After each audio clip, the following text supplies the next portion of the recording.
అందరికీ నమస్కారం మాస్టర్స్. సమస్త గురుమండలిలో ఉన్న సమస్త గురువులందరికీ నా ఆత్మ ప్రణామాలు.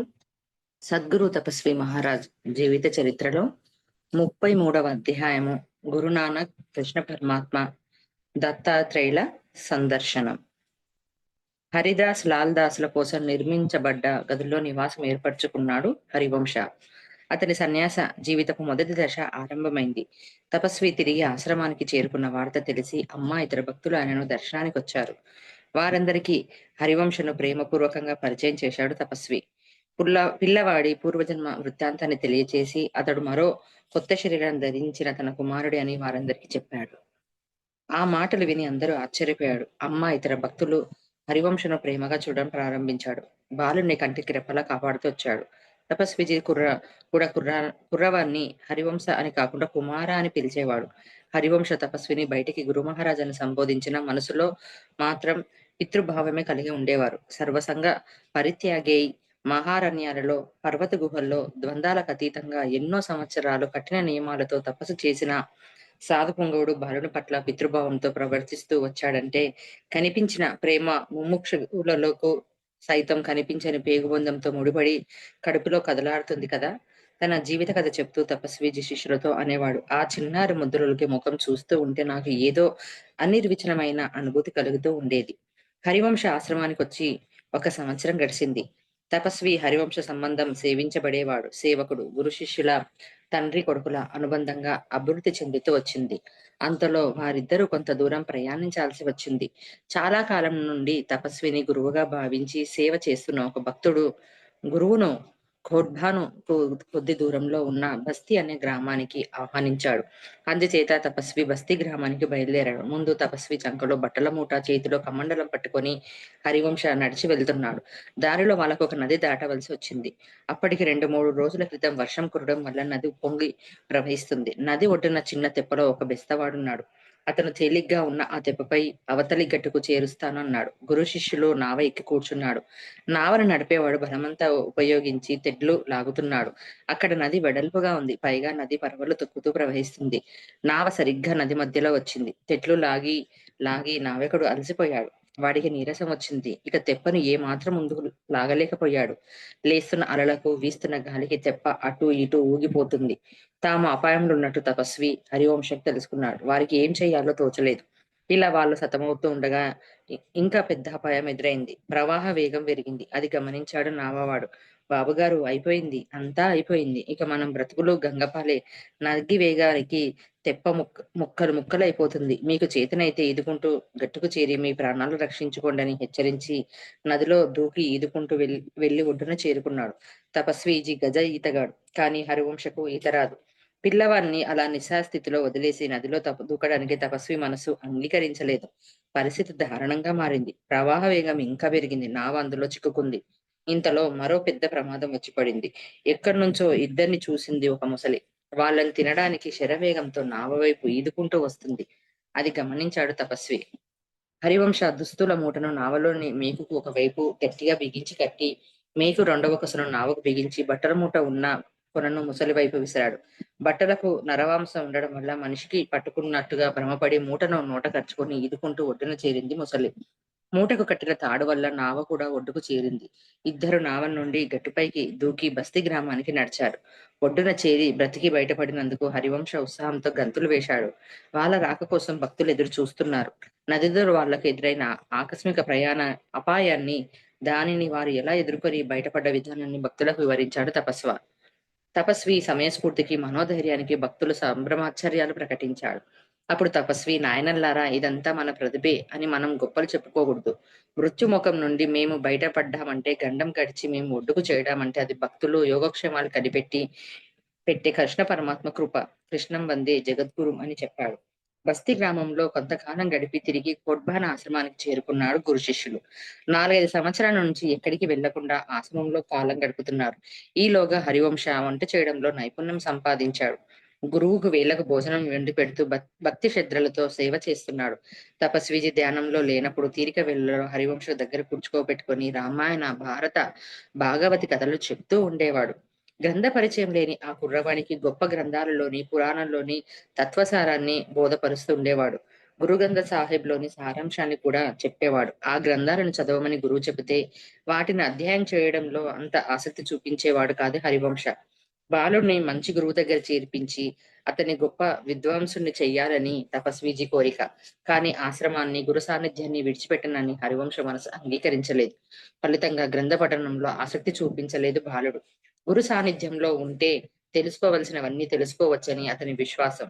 అప్పుడప్పుడు గొప్ప గొప్ప సంస్కృత పండితులు, తపస్వి దర్శనానికి వస్తూ ఉండేవాడు. హరివంశ ఆ విద్వాంసులను ఆశ్రయించి బాగా చదువుకొని విజ్ఞానం పొందాలని గురువు ప్రతిపాదికగా హరివంశ గురువు పాదాల దగ్గర వాణ్ణి, "గురు మహారాజ్ మీ సన్నిధ్యం నుండి నన్ను వేరు చేయకండి. నాకు పండితుడి కావాలన్న కోరిక ఎంత మాత్రం లేదు. మీ పాదపద్మములకు సేవలు చేస్తూ, మీ పాదాల దగ్గరే కాలం గడపాలన్నదే నా కోరిక" అని కంటతడి పెట్టాడు. ఎన్ని సార్లైనా ఇదే అభిప్రాయాన్ని వెళ్ళబుచ్చాడు. అదే తన జీవిత పరమ లక్ష్యమని, తపస్వి కేవలం గురువే కాదు తన తండ్రి అని, అందుచేత చదువుల్లో మర్మమెల్లా చదవడానికి, తెలియవలసింది తెలుసుకోవడానికి ఆయన సాన్నిధ్యమే చాలు. తాను కోరుకున్నది గురుకటాక్షం ఒక్కటే. అతని పట్టుదల, గురుభక్తి అంతా నిక్షయమైంది. అయితే సహజంగా తెలివైన వాడు, చురుకైన వాడు కావడం వల్ల 4 సంవత్సరాల్లోనే హిందీ బాగా చదవడం, వ్రాయడం నేర్చుకున్నాడు. తన శరీర సుఖాన్ని కొంచెం కూడా పట్టించుకోకుండా ఏకాగ్రతతో, సంపూర్ణ భక్తి శ్రద్ధలతో గురువులను సేవలు చేస్తూ ఉండేవాడు. తపస్వి ఆజ్ఞలను అనుసరించి నిత్య కృత్యాలలో పాటు తపస్సాధన చేస్తూ ఉండేవాడు. ఇలా సంతోషంగా కాలం గడుపుతున్నాడు. బాలునికి 18 సంవత్సరాలు వచ్చాయి. అతడికి సన్యాసం స్వీకరించే సమయం, అర్హత వచ్చాయని నిశ్చయించాడు తపస్వి. ఉదాసి సాంప్రదాయ ప్రకారం అన్ని లాంఛనాలు పూర్తి చేసి హరివంశకు సన్యాస దీక్ష ఇచ్చి, అతనికి కృష్ణదాసు అన్న దీక్షానామాన్ని ఇచ్చాడు. అప్పటినుంచి బాలసాధువు కాషాయ వస్త్రాలు ధరించడం మొదలుపెట్టాడు.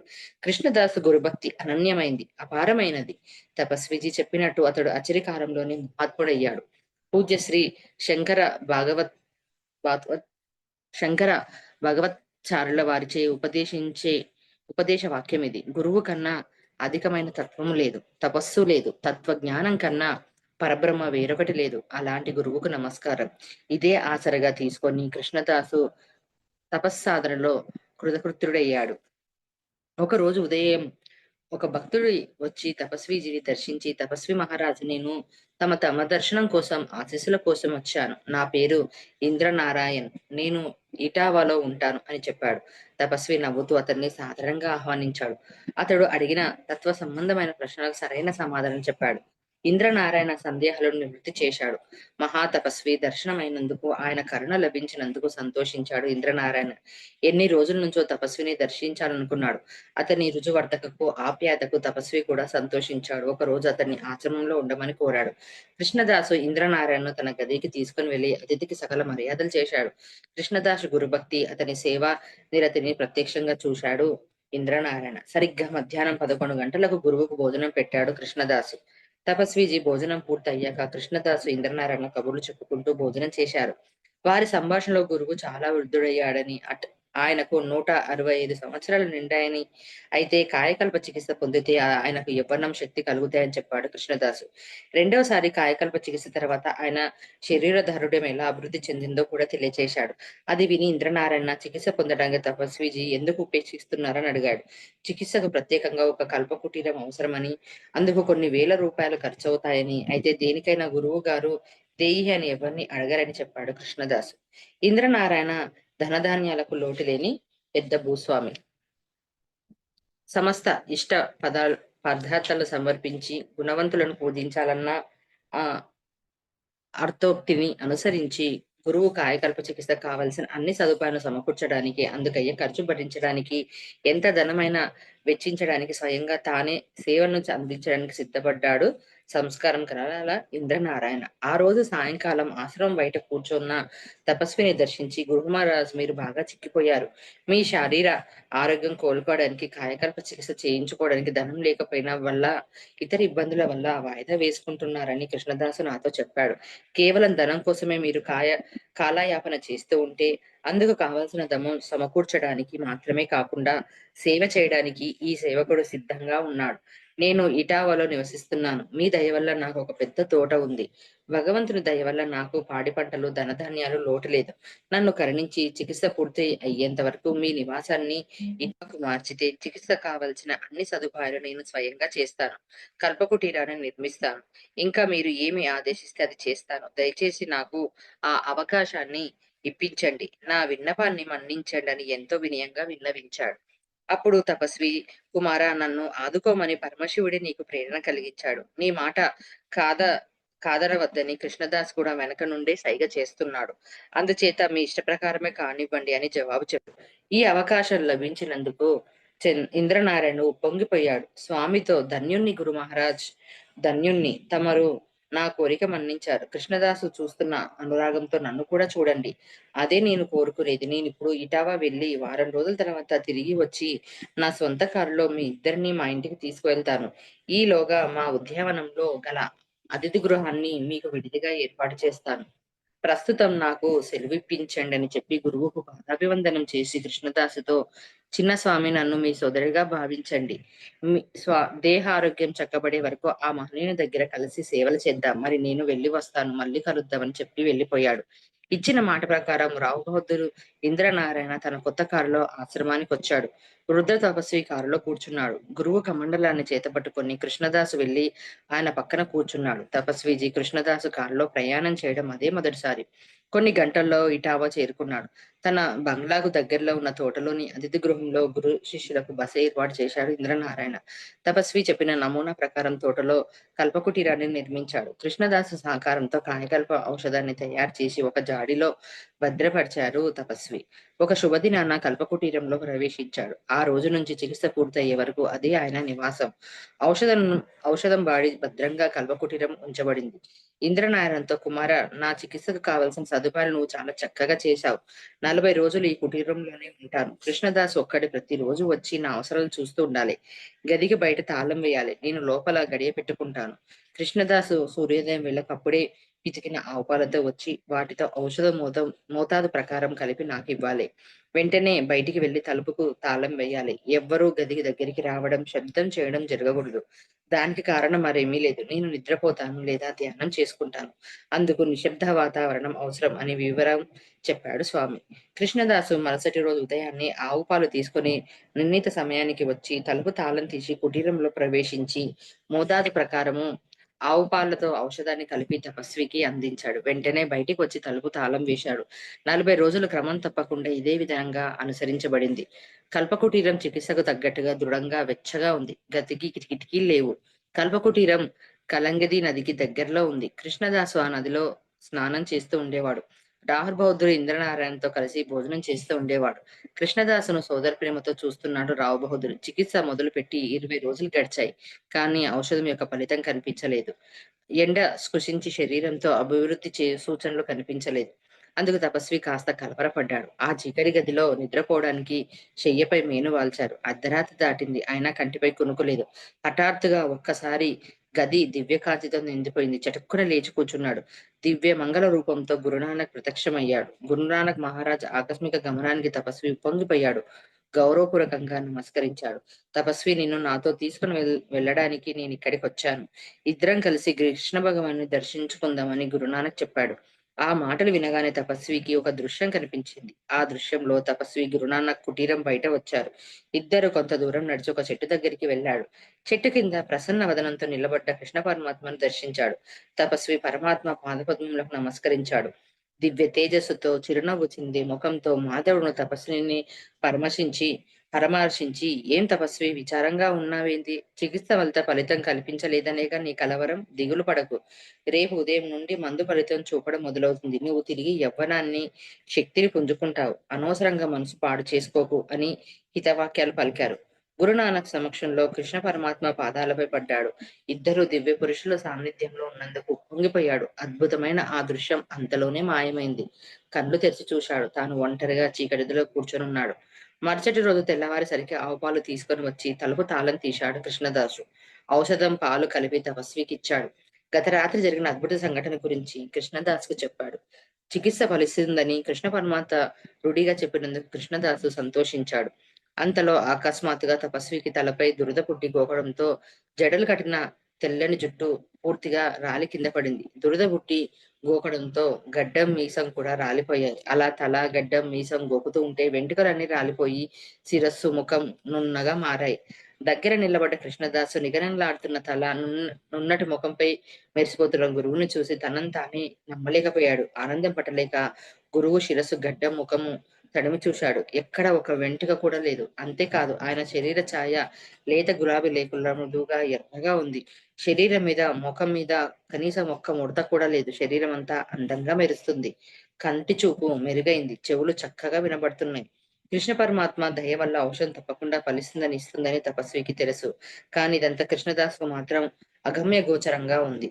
ఔషధం తప్పకుండా సత్ఫలితాలు ఇస్తుందని యోగి కృష్ణదాసుతో చెప్పాడు. ముందుగానే నిర్ణయించుకున్న నియమాన్ని అనుసరించి చికిత్స కాలం 40 రోజులు కొనసాగింది. రోజు రోజుకు అభివృద్ధి సూచకంగా కీళ్లకు పటుత్వం, కండరాలకు బలం రావడం మొదలైంది. నోట్లో కదులుతున్న దంతాలు దృఢంగా తయారయ్యాయి. తలపై నల్లటి వెంట్రుకలు మొలిచాయి. శరీరంలో ప్రతి కణంలోనూ పునర్జీవపు చిహ్నాలు ప్రస్ఫుటంగా కనిపిస్తున్నాయి. నల్లటి గడ్డం, నున్నటి మొఖం తపస్విజీ నూతన యవ్వనాన్ని పొడచూపుతున్నాయి. 160 సంవత్సరాల వృద్ధాప్యం తుడిచివేయబడింది. 40 రోజుల చికిత్స అనంతరం గురువుకు ముందుగా దర్శించిన కృష్ణదాసు తాను గురువు సమక్షంలో ఉన్నానా అన్నంత అనుమానం చెందాడు. నిండు యవ్వనం తొణికిసలాడుతున్న యువకునిలా ఉన్నాడు తపస్వి. అయితే ఆయన కంఠస్వరంలో మాత్రం మార్పు రాలేదు. గురువును గుర్తుపట్టడానికి ఆయన కంఠస్వరం ఒక్కటే ఆధారం. సంతోషం పట్టలేక గురువును గాఢంగా ఆలింగనం చేసుకున్నాడు కృష్ణదాసు. వెళ్ళి రావు బహదూర్ ఇంద్రనారాయణను తీసుకొని రా అని చెప్పాడు తపస్వి. కృష్ణదాసు ఇంద్రనారాయణను వెంట పెట్టుకొని వచ్చాడు. ఇంద్రనారాయణ గదిలో ప్రవేశించాడు. కానీ గురువును గుర్తుపట్టలేకపోయారు. గురువులో ఏదో కొద్దిపాటు మార్పు ఉండవచ్చు అని అనుకున్నాడు. కానీ ఎదుట పద్మాసనం వేసుకొని నడి వయసులో ఉన్న యువకుని వలె కూర్చున్న మహనీయుడు తన గురువే అని ఊహించలేకపోయాడు. గురువుగాడెక్కడా అని కృష్ణదాస్ ప్రశ్నించాడు. కృష్ణదాసు నవ్వాడు.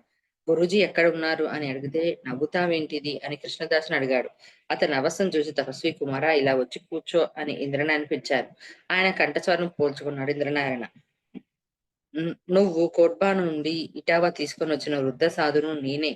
కృష్ణ పరమాత్మ దయ వల్ల కాయకల్ప చికిత్స ఫలించి నాలో నూతన యవ్వనం ఉదయించింది అని నవ్వుతూ మాట్లాడాడు. తపస్విని చూసి ఇంద్రనారాయణ ఆచరణతో పాటు ఉత్సాహాన్ని ప్రదర్శించి నేను కృష్ణదాసు చేసిన కొద్దిపాటి సేవలు ఫలించినందుకు నాకు చాలా సంతోషంగా ఉంది గురుదేవా. మీలో ఇప్పుడు వృద్ధాప్య లక్షణాలు ఏవీ లేవు. మీ స్నానానికి నేను కృష్ణదాసునికి వేడి నీళ్లు తీసుకొని వస్తామని చెప్పి స్వయంగా వేడి నీళ్లు, నూనె, పిండి, షీకాయ పొడి తీసుకొచ్చాడు. స్నానాల గదిలో గురువుకు పీట మీద కూర్చోబెట్టి ఇంద్రనారాయణ కృష్ణదాసుల గురువుకు అభ్యంగ స్నానం చేయించాడు. తపస్వి స్నానం చేసి గదిలోకి రాగానే ఆయనకు నూతన కాషాయ వస్త్రాలు సమర్పించాడు. ఇంద్రనారాయణ వందలాది మంది భక్తులు వచ్చి తపస్విని దర్శించి ఆయనలో కనిపించిన నూతన యవ్వనానికి ఆశ్చర్యపోయాడు. కాయకల్ప చికిత్స పూర్తి కావడానికి కొద్ది రోజుల ముందే జరిగిన సంఘటనను గమనించాల్సిన అవసరం ఉంది. ఏకాగ్రత చిత్తంతో, అకుంఠిత దీక్షతో, అనన్య భక్తితో సుదీర్ఘ తపస్సు చేసిన యోగి పొంగులకు మాత్రమే తపస్విజికి దర్శనమైనట్టు గురునానక్ కృష్ణ భగవానుల దర్శనం సాధ్యమవుతుంది. మిగతా వారికి అది అసాధ్యం. ఆ విధంగానే సాధారణ సాధవులకు భగవాన్ దత్తాత్రేయుల వారికి దర్శనం కావడం అసాధ్యం. తపస్విజికి దత్తప్రభుల దర్శనం ఇచ్చిన విధానం. ఇంకా 5 రోజుల్లో చికిత్స పూర్తి కాబోతుంది. తపస్విజి రాత్రంతా జపం చేస్తూ శయ్యపై కూర్చున్నాడు. కుటీరం బయట లోపల కూడా చీకటిగా ఉంది. గది తలుపులు మూయబడి ఉంది. గది తలుపులు బయట తాళం వేశాడు కృష్ణదాసు. లోపల గడియ పెట్టుకున్నాడు తపస్వి. అర్ధరాత్రి అయింది. అకస్మాత్తుగా గది తలుపులు తెరుచుకుంది. ఆ అర్ధరాత్రి సమయంలో హఠాత్తుగా అలా ఎలా తలుపు తెరవబడిందో చూద్దామని అటు వెళ్లి చూశాడు తపస్వి. ఆయనను ఆశ్చర్యంగా కలిగిస్తూ భగవాన్ శ్రీ దత్తాత్రేయుల వారి కుటీరంలోకి వచ్చి ఆయనను దగ్గరగా నవ్వుతూ నిలబడ్డాడు. కుటీరం దివ్య కాంతులతో నిండిపోయింది. దత్తప్రభువుకు ఒకే శిరస్సు, 3 ముఖాలున్నాయి. తలపై ముడి వేసిన పెద్ద జుట్టు, బాలుడి ముఖాన్ని పోలిన ముఖం, 4 చేతులు, ఒకే చేతిలో త్రిశూలాన్ని పట్టుకుని స్వామి దిగంబరంగా సన్నగా పొడవుగా ఉన్నారు. భగవాన్‌తో పాటు 2 తెల్లటి కుక్కలు కుటీరంలోకి ప్రవేశించాయి. తపస్వి దత్తప్రభువుకు ప్రణామాలర్పించాడు. కుటీరంలో తగినంత చోటు లేకపోవడం వల్ల ప్రభువుకు ప్రదక్షిణలు చేయలేకపోయాడు. చేతులు కట్టుకొని వినయంగా ప్రభువు ముందు నిలబడ్డాడు. అప్పుడు దత్తప్రభువు తపస్వి నేను దత్తాత్రేయుడును. గిరినార్ పర్వతం నుండి హిమాలయాలకు వెళుతూ దారిలో నిన్ను ఇక్కడి తపస్సు చేసుకోవడం చూశాను. నీకు దర్శనం ఇచ్చిపోదామని ఇటు వచ్చాను. నువ్వు దక్షిణ భారతదేశానికి వెళ్ళాలి. అక్కడున్న భక్తులను చూడాలి. వారందరూ నిన్ను విధిగా కలుస్తారని ఆజ్ఞాపించాడు. భగవాన్ దక్షిణాది నాకు తెలిసిన వారు ఎవ్వరు లేరు కదా అని విన్నవించాడు తపస్వి. అలా అనకు, నాథుడు చెప్పిన మాటలు మర్చిపోయావా? ఆయన చెప్పింది సత్యం. నువ్వు దక్షిణాదిన కాలు పెట్టగానే భక్తులు వారంతట వారే వచ్చి నిన్ను దర్శించుకుంటారని చెప్పి ఎంత ఆకస్మికంగా సాక్షాత్కరించాడో అంటే హఠాత్తుగా అంతర్ధానం అయ్యాడు భగవాన్ దత్తాత్రేయుల వారు. దివ్యమైన ఆ శునకాలు కూడా అదృశ్యమయ్యాయి. కుటీరం తలుపు దానంతట అదే మూసుకొని పోయింది. యథాప్రకారం గది చీకటిమయమైంది. దత్త ప్రభువును స్మరించుకుంటూ శయ్యపై కూర్చున్నాడు తపస్వి. కాయకల్ప చికిత్స పూర్తయిన తర్వాత కొన్ని రోజులు ఇటావాలో గడిపి కోడ్బాన్ అరణ్య ఆశ్రమానికి చేరుకున్నాడు తపస్వి. కృష్ణదాసులు ఇంద్రనారాయణ వారిని తన కారులో దిగబెట్టారు. మహాతపస్వికి అపార సేవలు చేసిన ఇంద్రనారాయణ ధన్యుడు. ఈ చరిత్రను చదివిన వారికి అతడు చిరస్మరణుడు అవుగాక. Thank you masters. రేపు 34వ అధ్యాయము తపస్విజీ పండిత మదన మోహన మాలద్విల సమగమం గురించి తెలుసుకుందాం.